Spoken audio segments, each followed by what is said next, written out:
sizga minnatdorchilik bildiramiz. Nima uchun? Masalan, biz oddiy misol qilib oladigan bo'lsak, mana bu tol-tovoqni olib kelganmizda, bu 3-avlodman. Chunki meni bobom tol-tovoq yasaganlar-da, biz hozir yoshlarga bu nima desak bilmaydi. Biz bunga she'r qilib, bunga qo'shiq bastalab, chiroyli qilib, qo'shiq qilib aytib bersak, yoshlarimizga zavqlanib, voy shu tol-tovoq ekanda, demak bu sog'liqqa ham foydali bo'lgan ekan, ham o'zimizning milliy qadriyatlarimiz ekan degan ma'noda ular asosda qadriyatlarimizdan o'yga olib kelishadi. Albatta buni unutib yubormaydi. Ansambl 1992-yilda tashkil topgan. Siz o'zingiz necha yildan buyon? Men 5 yildan buyon faoliyat oldim. Sizningcha folklor ansambli tomonidan ijro etilayotgan qo'shiqlarning ma'naviy qiymatini nimada ko'rasiz?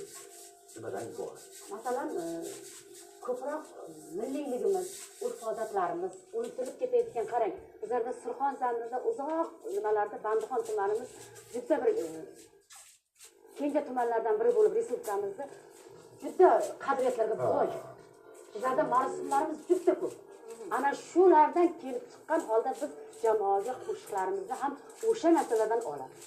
Buning nimasi juda mohiyati juda katta. Nima uchun? Masalan, oddiy kabi